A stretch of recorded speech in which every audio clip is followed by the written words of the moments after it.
முருகனுக்கு ஏன் சரவணன்னு பேரு அப்படின்னா, சரவணன்னு சொல்லுவோம் முருகனை. சரம் என்றால் தர்பை, வனம் என்றால் காடு.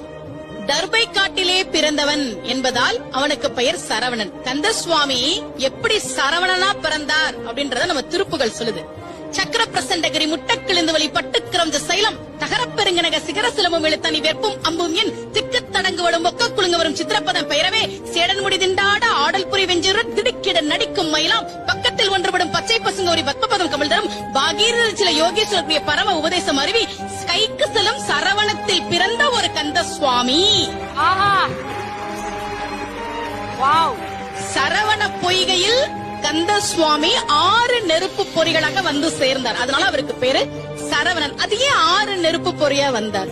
ஏன் அவருக்கு 6 முகம்? சிவபெருமானுக்கு 5 முகம், பார்வதி தேவிக்கு 1 முகம். இந்த இரண்டும் சேர்ந்து சிவசக்தி சொரூபமாக முருகப்பெருமான் இருக்கிறான் என்பதால் தான் அவனுக்கு 6 முகம். இதெல்லாம் கந்தபுராணம் சொல்கிற செய்தியை தான் நான் உங்ககிட்ட சொல்லிட்டு இருக்கேன். அந்த முருகப்பெருமான் சரவணனாக இருக்கக்கூடியவனை உன்னையே